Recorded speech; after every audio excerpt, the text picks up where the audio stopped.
we learn to fight like Mike. To round it off after Roberto Duran. Let's go. What? Fuck with any boxing. It's his channel. Yeah. Well, gut his ass. It's a little bit too square. Your right shoulder, see, a little bit this way. It should be more this way. So when you drive a little, you're going to do real damage. You might drop the guy with one punch. But you aim it here and bring the same hand. When he gets here, he's liable to bring it down. Even if he's going to bring it down, bang, over here. Bang, with the left hook here, here. See? You got a chance of putting 3 perfect punches. I don't think anyone will go Kevin Rooney, too.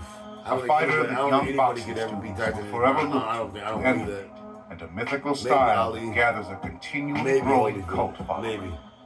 His artistic brutality, coupled with the evil intentions he brought into the ring, Mike Tyson was able to scale the heights of the boxing world and cross the line that separates the mortal from the immortal. In this video, we'll take an in-depth look at the teachings Cus D imparted to Tyson and elaborate on the intricacies of the peekaboo style. You know I got videos from the thing you got earlier. Yeah, that's right. So join Rainy Day Boxing as together we learn to fight like Mike. I heard about this heavyweight that they were saying this guy is dangerous. He's from Cus D's camp. I finally seen him. Man, he's going through fighters. The Olympics. Moves his head and weight and punches. No fighter ever did more technically proficient moves in the history of boxing. He was knocking guys out. Every time he threw the punch, he threw with very intensity, and he wasn't getting hit. It's now a well-known story of a troubled 12-year-old Mike Tyson being taken in by legendary trainer Cus D and given a second chance. I'm all into this shit now, especially when that Jake Paul's fighting him. Of watching Mike Spawn, the boxing sales laid out the blueprint for the rest of Tyson's life. Now that he's fighting Jake Paul, Cus's innovative mind invented a new style of boxing, a combination of aggressive offense and defense. With the fighter's hands held at the side of their face, it was dubbed by D'Amato critics as the peekaboo style. It was based on his favorite fighter, Maxie Rosenblum's uncanny ability to slip punches. But Rosenblum's overly cautious style didn't please the crowd. So Cus altered the style, so his fighters could defensively press forward as aggressive counterpunches. His students were to follow a simple yet effective formula. Move your head, avoid punches, and then attack. That's the same gun though, bro? No. People laughed at the unusual style, but slowly, as he produced champions of the style, his unorthodox methods became more respected. And after Mike Tyson's blazing heavyweight reign, while employing D'Amato techniques, to proclaim peekaboo as a world-class style is now an indisputable fact. It is no coincidence that Floyd Patterson, Jose Torres, and Mike Tyson all became world champions under the tutelage of Cus D. The style worked. The D'Amato style of boxing. Hands up, chin down, moving aggressively in an elusive bobbing motion, exploding punches in flurry. Cus's style is a mixture of aggressiveness and defensiveness. It's a very hard style to master, but it's the most effective style. D'Amato and Tyson developed a relationship that was more than teacher and student. They were like father and son as well. I'm not a creator. What I do is discover and uncover. My job is take the spark and fan it. When it starts to become a little flame, I feed it. And I feed the fire until it becomes a roaring blaze. And then when it becomes a roaring blaze, I pour huge logs on it. Then you really got a fire going. That's what I do with these boys. He was an amazing guy with an unprecedented grasp of the mindset required for combat sports. You know, nothing matters. You're nothing. The only thing that matters is objective. And accomplishing that objective by going through these methods of boxing. Tyson was an incredible pupil. So what Cus taught him, which was legitimate, stayed with him. I tell them that at the beginning when they start, if they will do their job as well as I do mine, the result is a foregone conclusion. The fear of being hit is felt by every fighter. And to combat that fear, Cus D'Amato taught that a fighter needs to be protected from start to finish. Both hands up in front of your face, almost as if you're a turkey that's constantly on the shirt. The hands protect the chin, the right arm constantly protects the liver, the left, the solar plexus. Hands below the eye to not inhibit peripheral vision. Your hands and elbows move with you, so that when your opponent throws a punch, you block it as you're coming forward, and then you counter. Peekaboo fighters have a squared up stance, with both feet pointing forward. It was designed to better allow for head movement while pressing the action. Holy shit. Tyson, although his shoulders were squared up, contrary to what many believe, usually Tyson's feet weren't both pointing forward. No shirt, no He stood socks. a slightly more traditional stance. A A fighter must always be balanced and hold to deliver the knockout punch. The style is normally picked up by fighters who are short for their weight division or around the average height. The idea of turning a height or reach disadvantage into an advantage seems attractive to a lot of shorter fighters. However, with slight changes in tactics to your punch selection and how you avoid punches, the style can work effectively with taller fighters, as seen with Cus D's trained fighter Joey Hadley. For shorter fighters, be not discouraged by your height, as you have the spiritual warrior within you.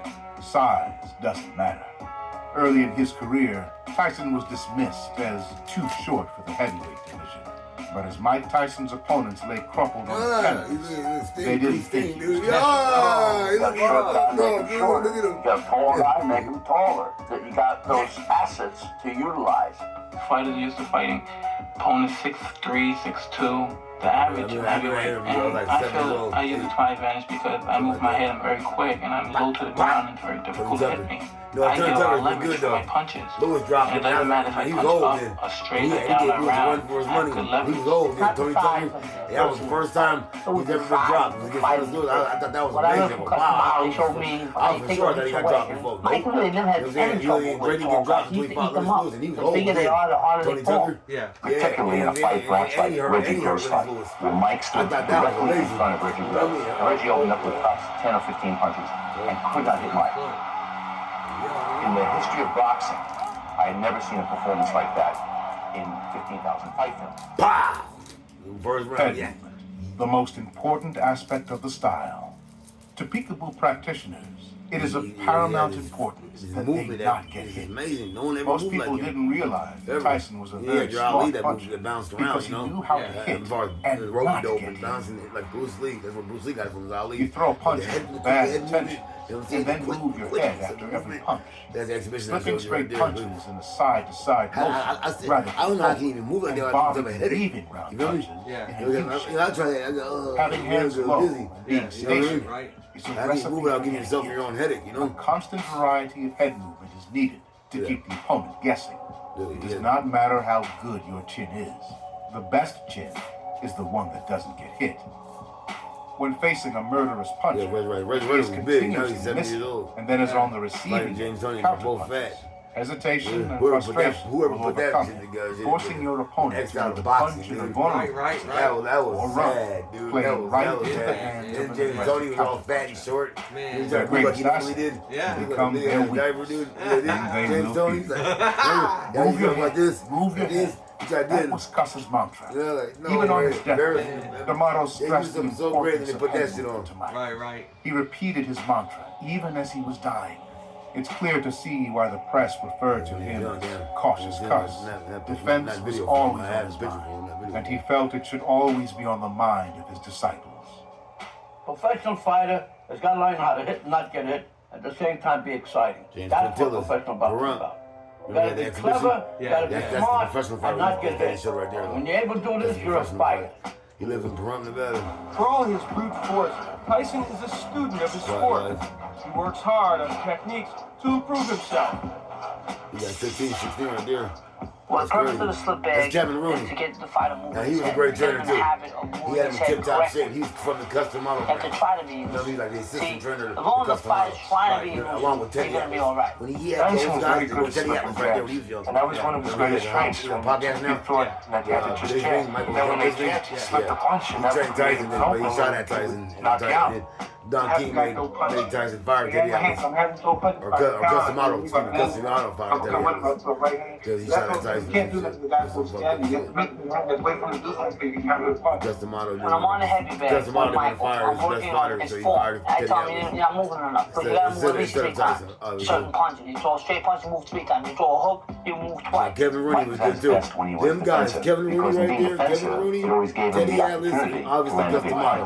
When he was with those guys, he was unbeatable. And then when Don King came along, promoted him, and put that black versus white shit in his head, you ever stay with your brothers, stay with your sisters? Trained him steadily. Growing them. When he got to the point of slipping punches, we had a difficult time getting him to box him. Cus D'Amato protected him. Because he proved to be a very hard puncher with both hands. He protected him. Tyson not and that only team had protected him. And a Don King very got to him hard, after Cus terrific D'Amato punch already in either died. hand. But he Jimmy had developed Jacobs the died of elusive cancer, and he qualities. was the only He other had the guy most outside important of Cus quality, the D'Amato will to win. that He Tyson has the trusted. desire to He win. died. He He wants kept to his be the best. leukemia quiet, and he He was died. taught that specific Jimmy style, Jacobs not died. only to save And then himself, but to obviously Cus create D'Amato died openings for first, his and power, Jimmy and to Jacobs explode died punches in the later. open. And Tyson D'Amato loved him, always man, referred to and, boxing Don King as the got to his head. business. And During the King lectures he gave Mike, instructing him to break his opponent's ribs and explode his eardrums. Those guys are sharks, man. Tyson fought vicious. Yeah, those guys are sharks, man. Cus You gotta be a shark in business, man. I can't hate on him, man. He desired his fight to Don King, always Vince press McMahon, forward, and show Dana White. aggression. They ready to Backing support up him to as meant you ultimate retreat. sharks, man. It was You all gotta give them about their credit, man. They're giving the sharks. crowd their They money. didn't get. It was D'Amato's purpose None of those to train guys gave fighters in to to be the anybody leanest, else. And most look where they vicious count. fighters Don King ever did. to step in the ring. Dana White did. In Vince Cus's McMahon did it. They did their own thing. Peekaboo style Yeah. wasn't designed to make a guy miss. You make them miss once, twice, and then Love you him or get hate in. him, especially Don King. But love him or hate him, he's a shark. And he put it on there. You were to disable and dismantle the exciting men, not to lay back and outpoint your way to victory. A Spartan approach that Iron Mike wholeheartedly adopted. While remaining defensively responsible, Tyson would devastate his opponents with short punches. His short shots traveled. That worked the corner of Tyson. When they connected. Remember when he was skinny? He also felt throwing punches and punches at a higher percentage, resulting in knockouts. Mario, man. Wear your opponent out with continual attacks and no let up. Break their will, break their spirit, It's Kevin and Rooney their body. and Cus D'Amato right there. Kevin Rooney was one of the best trainers too.